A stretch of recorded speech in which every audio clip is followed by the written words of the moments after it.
ધોરાજી શહેરના ગેલેક્સી ચોકથી જમનાવડ સુધીનો CC road લોકાર્પણના માત્ર 15 દિવસમાં જ બિસ્માર બની જતા ભારે વિવાદ સર્જાયો છે।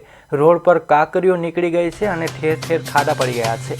આ મામલે કોંગ્રેસના પૂર્વ ધારાસભ્યએ તંત્ર અને સત્તાધારી પક્ષ પર ભ્રષ્ટાચારના ગંભીર આક્ષેપો કર્યા છે।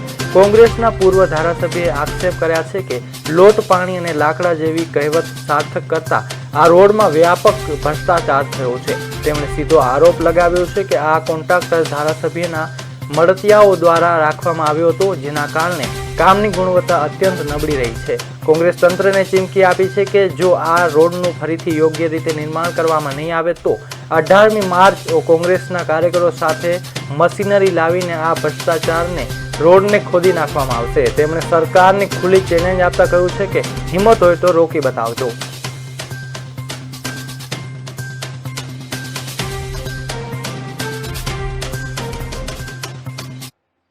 કહેવત છે એ પ્રમાણે બનાવેલો છે। રોડ ખુલ્લો મુકતાની સાથે જ તૂટી ગયો છે। પ્રજાના ટેક્સના લાખો રૂપિયા પાણીમાં ગયા છે।